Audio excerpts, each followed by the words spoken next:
ભગવાનના કારણ બતાવ્યા. ભગવાનના જન્મના કારણ શું ભાઈ? તમને બધાને આવડે છે, બોલો ને મારી યારે. પરિત્રાણાય સાધુના વિનાશાય ચ દુષ્કૃતા ધર્મ સંસ્થાપનાર્થાય સંભવામિ યુગે યુગે. ભગવાનના જન્મના કારણ ત્રણ બતાવ્યા છે. પવિત્ર સાધુ સંત બ્રાહ્મણોની રક્ષા કરવા ભગવાન આવે છે. પરિત્રાણાય સાધુનામ વિનાશાય ચ ખરાબ માણસોને મારવા માટે ભગવાન આવે છે. અને ધર્મ સંસ્થાપનાર્થાય ધર્મની સ્થાપના કરવા માટે ભગવાન અવતાર ધારણ કરે છે. હવે સાવ સાચું કેજો, અહીંયા બધા શાંતિથી કથા સાંભળો. આમાં બધા સમજુ વર્ગ બેઠો એટલે મને મજા આવે છે કથા કરવાની. આ ત્રણ કારણ બતાવ્યા. પરિત્રાણાય સાધુનામ વિનાશાય ચ દુષ્કૃતામ અને ધર્મ સંસ્થાપનાર્થાય. તો તમને એવું લાગે છે આ કામ માટે ભગવાન નીચે ધક્કો ખાય એવું લાગે તમને? હે? પવિત્ર સાધુ સંત બ્રાહ્મણની રક્ષા ભગવાન ઉપર બેઠા બેઠા ન કરી શકે? કરી શકે, કારણ કે કરતું અકર્તું અન્યથા કરતું બધું કરી શકે. વેદોમાં તો એવું લખેલું, ખાલી ભગવાને પોતાની નજર ટેડી કરી તો પૃથ્વીના 6 ભાગલા થઈ ગયા. તો ઉપર બેઠા બેઠા રાક્ષસોને ન મારી શકે ભગવાન? યસ, કરી શકે. પરિત્રાણાય સાધુ નામ, સાધુ સંત બ્રાહ્મણની રક્ષા ભગવાન ઉપર બેઠા બેઠા કરી શકે, રાક્ષસોને ઉપર બેઠા બેઠા મારી શકે.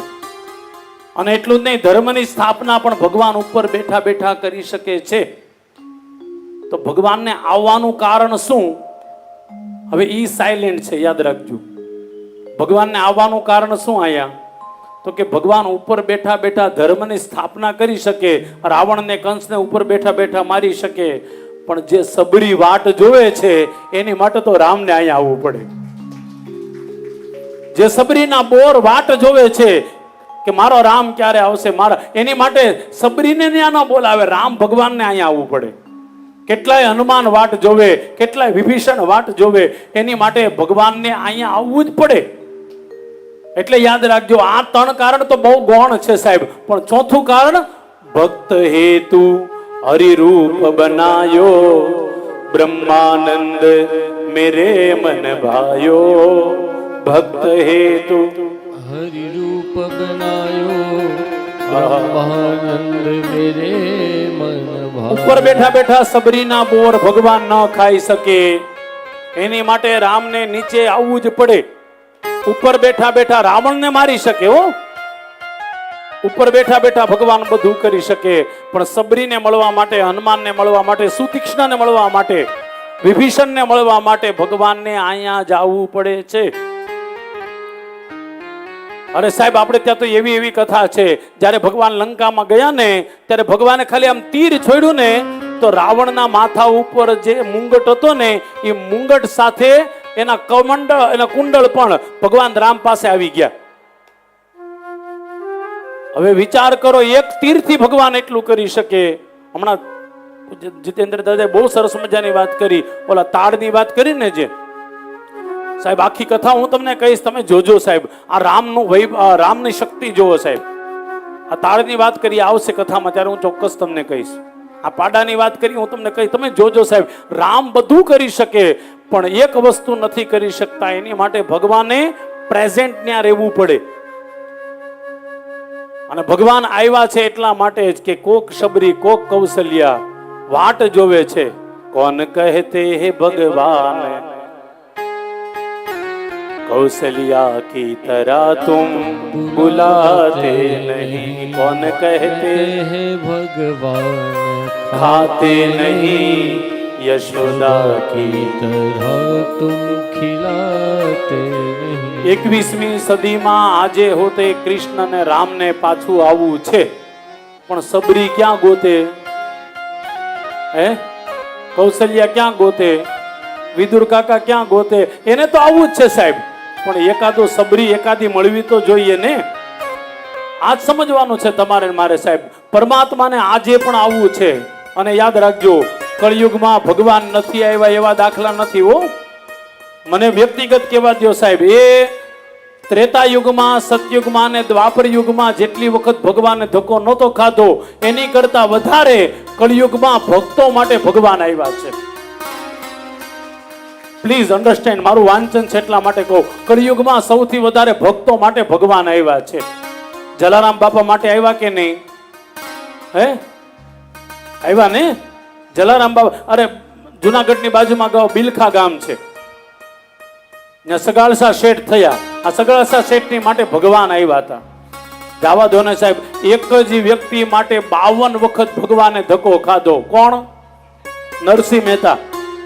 તો સતયુગમાં ભગવાન જેટલી વાર નથી આવ્યા, ત્રેતામાં નથી આવ્યા, દ્વાપરમાં નથી આવ્યા, એટલી વાર કળિયુગમાં ઈશ્વર આવ્યો છે. આવ્યો છે એમ નહીં સાહેબ, મને કહેવા દો, આવ્યો ને તમને મને બધાને બતાવ્યું છે. બહુ માળા નહીં કરતી તોય તારી પાસે છું. બસ એક નિયમ રાખજે, કોઈને નડતી નહીં. ભગવાન કહે છે મને માળા કરતા તમે કરો, હું ના નહીં પાડું સાહેબ, હું હાથ જોડીને પ્રાર્થના કરું.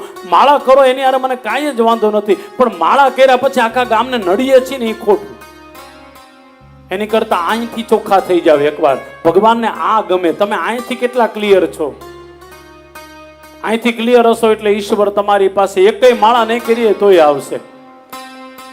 મને અહીંયા બેઠા સાવ શાંતિથી ઈમાનદારીથી કહેજો, ગૂગલમાં એકાદો ફોટો એવો ગોતો જોઈએ કે ગોપી હાથમાં માળા લઈને બેઠી હોય. Understand please.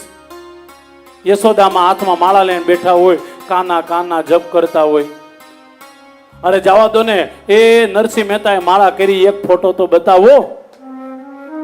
દુનિયામાં આવો ફોટો તમને નહીં મળે. છતાંય ભગવાન એની પાસે આવ્યા, એક જ કારણ, એનું હૃદય ચોખ્ખું હતું. આપણે શિવજીની ઉપર લોટા લોટા જડી દઈએ છીએ, પણ અહીંયા ચોખાઈ નથી, ઈ તકલીફ છે. અને પાછા કે શંભુ શરણે પડી માગું ઘડી ઘડી. ભગવાન કે તું ઘડી ઘડી ભલે માગ્યા કરજે, કારણ કે તને આદત છે માગવું માગવું માગવું. યાદ રાખજો, એક વાત ચોક્કસ કહી છે, ભગવાન આપે છે પણ માગતા હશો ને એટલું જ આપશે, એને તો વધારે આપવું છે. આપણે પંચનાથ મહાદેવમાં આવીને કે ભગવાન મને 2 BHK આપજો. ભગવાન કે મેં 4 BHK લખ્યો તો તારા ભાગમાં. હવે તો આપણે વધારે માંગ્યું, ઓછું થયું? સ્વાભાવિક છે ને. ભગવાનને તો કેટલું આપવું હતું, પણ તમારી મારી માગણીમાં ખોટ છે. ભગવાનને તો કેટલું આપવું હતું સાહેબ. અને આ વાત વાલ્મીકી રામાયણ ઉપર આમ હાથ રાખીને કહું છું, અનુભવ અમે કરેલો છે. તમે જ્યારે માગો નહીં ને ત્યારે આ છપ્પર ફાડીને આપે છે. અનુભવ છે, હો અનુભવ છે. માગવાનું બંધ કરી દો, કારણ કે ભગવાનને માગી ગમતો જ નથી.